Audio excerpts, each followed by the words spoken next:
This unit will be devoted for speaking about Jerusalem and its hinterland, the relationship between Jerusalem, the city, and the rural villages located around it. I will try to show that these villages can help us understand the decline and the growth of Jerusalem in the 8th, 7th, and up to the 4th and 3rd centuries BCE. When speaking about Jerusalem and its hinterland, the main thing to understand is that the actual landscape around Jerusalem is relatively inhospitable. The area is not very suitable for growing vineyards. It's not suitable for growing weeds and other agricultural products, and the water sources are scarce. And the only one main water source that is available is the Gihon spring, located in the Kidron, and in a very low area. And this spring can water the city and its very near surrounding, and not more than that.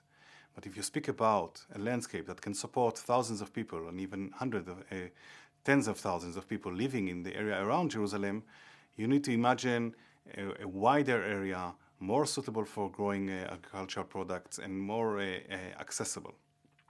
The nearest place to Jerusalem itself, to the city, is the Rephaim Valley, Nachal Rephaim. It is located to the southwest of the city, 4 or 5 kilometers away from the center of the city, the old ancient center of the city. The river itself, the landscape, it starts close to the city, where it slowly flows southward, until it reaches a place where it curves slowly and gently towards the west. This curve creates a very large area suitable for growing any kind of crops and without watering them. Then the river flows further to the south and to the west, entering a very mountainous landscape. But this mountainous landscape is, let's say, favorable for agriculture, more favorable than the areas closer to the city.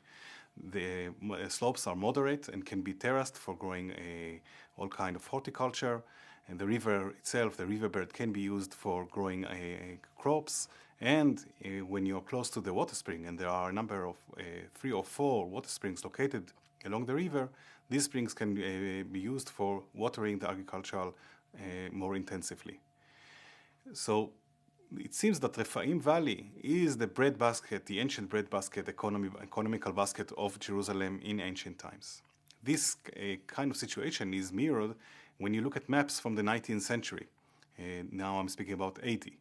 In the 19th century, maps that were prepared, you can see that the villages are all located along the Nachal Rephaim, the Rephaim Valley. They begin with Bet Safafa to the east, and then they go on up to the village of Batir to the west. There are no villages located closer to Jerusalem, and it seems that throughout history, throughout the ages, the Rephaim Valley sustained itself as the breadbasket of the city of Jerusalem.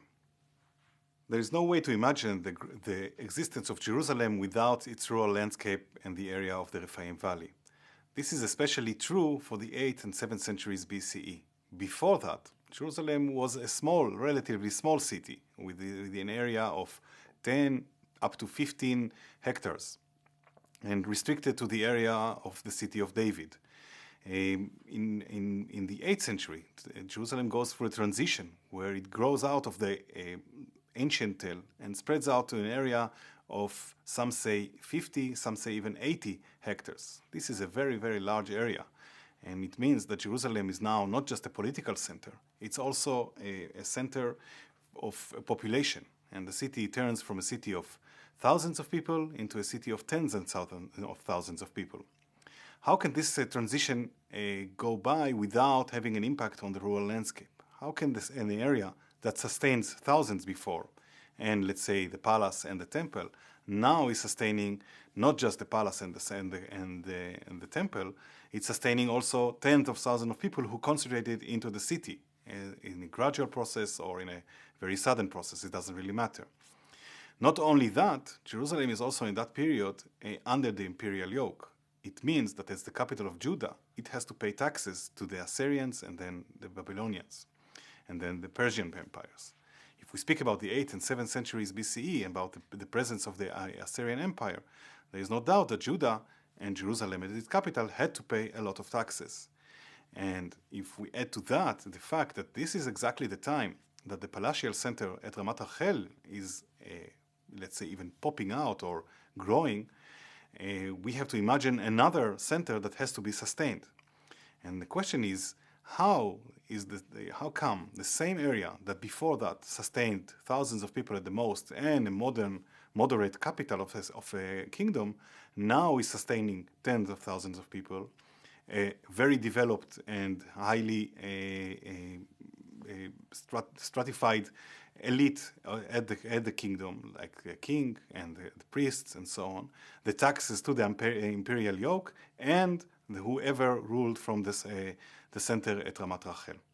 In order to answer the questions that I just posed, we have to turn our eyes to the Rephaim Valley, Nahal Rephaim, and the area that we said that is the natural agricultural landscape of Jerusalem.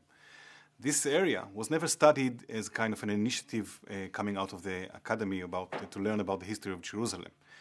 All information that we have regarding this area is the results of modern development and what we call salvage excavations that are following places that are about to disappear through the constructions of houses, roads, and other things.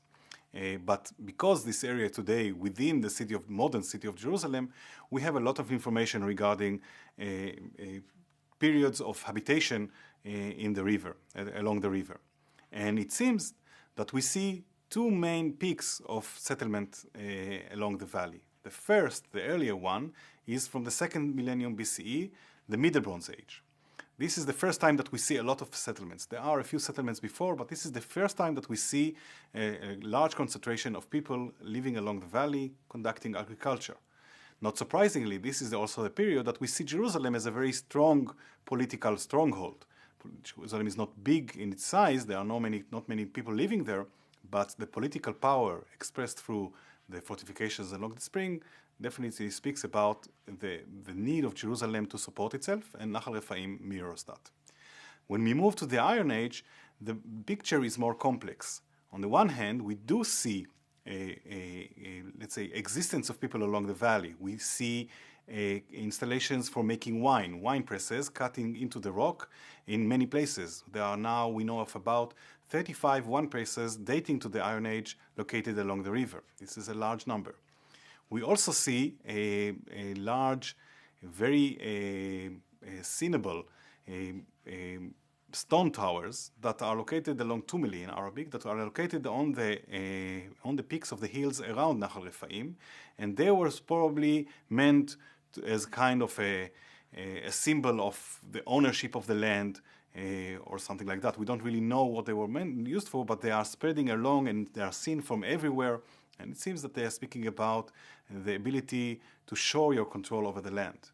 We also see now signs of, let's say, ownership by the kinghood of the spring, at least at one spring along the Rephaim Valley, where a stone capital, very typical to Judah in the 7th century, 8th and 7th century, was just recently found. And when we speak about settlements, we only see farmstead. We don't really see villages like we saw before in the Middle Bronze Age. Now we see farmstead, one located at Eras, which I will speak about in a minute, and others located in other places.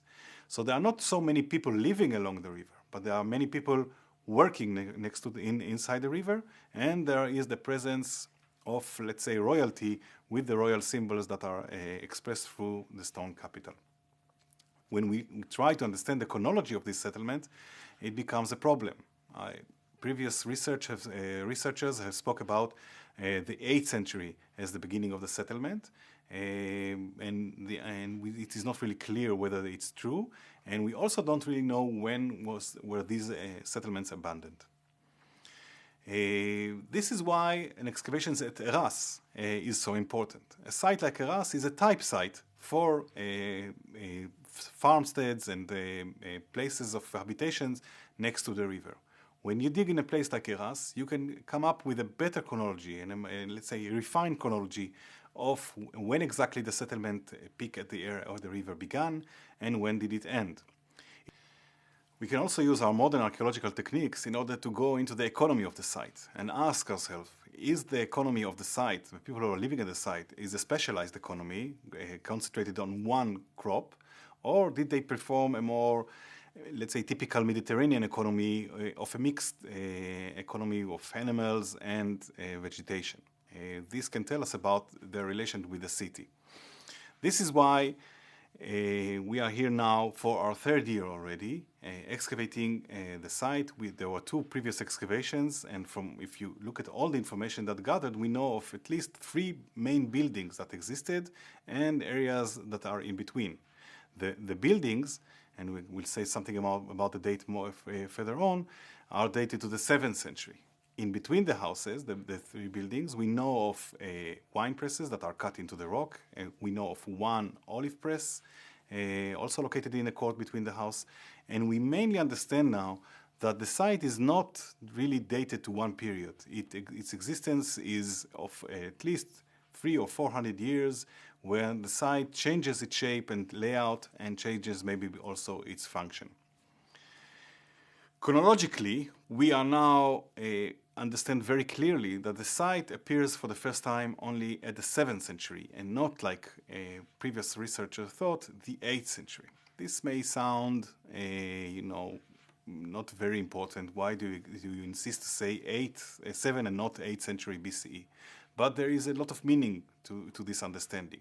First of all, we understand that Eras, as a site, appeared and only after Jerusalem grew. We know that the process of Jerusalem growth began somewhere in the 8th century, some people say even 9th century.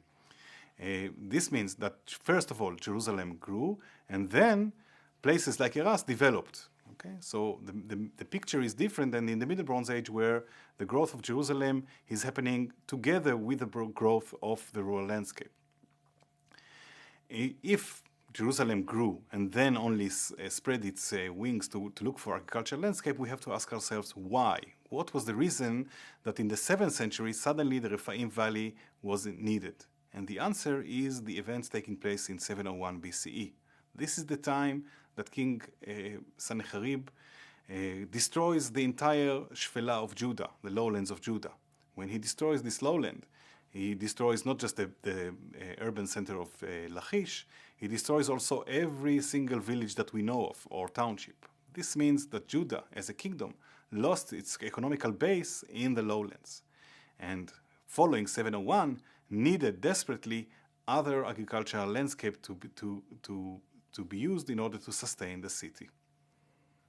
So it seems that the initiative to build Eras, and not just Eras, this Eras is, as I said, is a type site for all other sites located along the Rephaim Valley and other places around Jerusalem.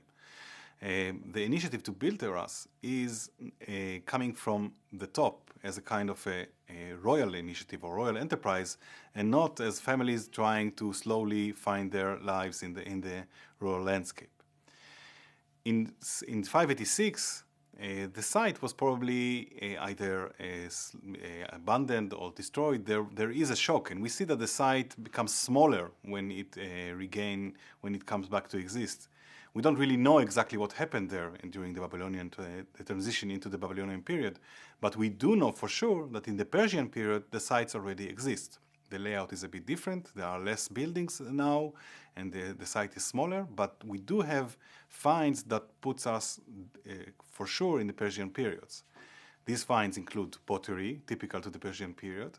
It includes also stamp impressions depicting a lion, which is typical to either the very early Persian period or some say even the Babylonian period. And it includes also a silver coin coming from the island of Igea, which dates the 5th century BCE. So we know for sure that the site continued to exist in the Persian period. Eras is not unique.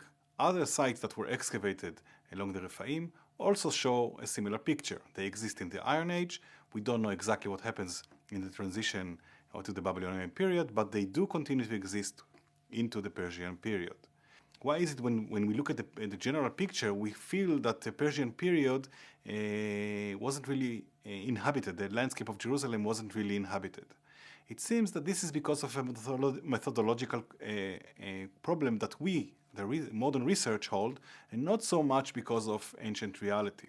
It is very difficult to recognize pottery that is typical to the Persian period when we're speaking about survey and not complete jars. With survey, you pick up small rims and small shards and you have to try and date them. These are usually very similar. When you look at the pottery from the Persian period, it's usually very similar either to the Iron Age pottery or to the Hellenistic period pottery. Okay? And for that reason, not even a single site was recognized in a survey around Jerusalem and recognized as a Persian site. All the sites that we know that are dated to the Persian period are known from excavations. Okay? If you look at all the information that has gathered until today, we know of 60 sites that dated to the 7th century BCE around Jerusalem, and 20 sites that are dated to the Persian period. This is from excavations only. When you compare the picture from the survey, it's a bit different. There are 150 sites dated to the Iron Age and the same 20 sites dating to the Persian periods. This information, when you look at that, 60 compared to 20, speaks about a shock and a change, but does not speak about a complete abandonment of the land, but actually of let's say, a gradual continuation. So Eras, as a site, continued to exist in the Persian period, and not just Eras. Some sites along the Rephaim Valley continue to exist. This creates another problem. Before, we noticed that Jerusalem first grew, and only then the natural landscape, the rural landscape around it grew. And now we see that Jerusalem, in a way, disappeared, because there's no doubt by anyone that Jerusalem in the Persian period is a small city. Whether it's surrounded by a wall or not, it's another question, but it's definitely a small city, very much smaller than the city that existed in the Iron Age. And the villages were supposed to disappear together with the shrinking of the city, but they didn't. So why are they there? One explanation is that it's part of, part of the growth of the natural growth of the villages. But this seems to contradict other periods where we see that during the Late Bronze Age, Iron Age 1, even the beginning of the Middle Bronze Age, when Jerusalem is small, the places around the valley disappear. And we would expect them to disappear also now. Another option is to understand that the villages are not connected to Jerusalem anymore, or maybe not even from before, but they are actually connected better to the palatial center at Ramat Rachel. This center, as far as we understand today, began to exist somewhere at the end of the 8th century and existed through the 7th century, but reached its zenith during the Persian period. This is the period of what we call the building period number 3 with the garden. It's a much stronger center, palatial center, and economical center than the city of Jerusalem. Our explanation then is that the villages around the valley, Rephaim Valley, continue to exist because they were connected to the royal and palatial center at Ramat Rachel. And so, as long as the center existed, they continue to exist too. This means that the initiative, if we put everything together, is that the initiative to the creation of these villages is coming out of Jerusalem at the beginning of the 7th century as a kind of a royal enterprise. The landscape is divided into plots, estates that are meant to supply the economy of the palace or the temple, or the economy of the empires, of the taxes to the empires. And this is why the Rephaim Valley becomes an important area. When the city of Jerusalem is destroyed and becomes part of, and Judah becomes part of the empire of the Babylonian Empire and then the Persian Empire, the estates of Rephaim are now connected to the imperial economy and not the local administrative economy. And when the imperial center disappears, that is the center at Ramat Rachel, then all of these estates disappear together with it, and this opens up the window to the Hasmonean period.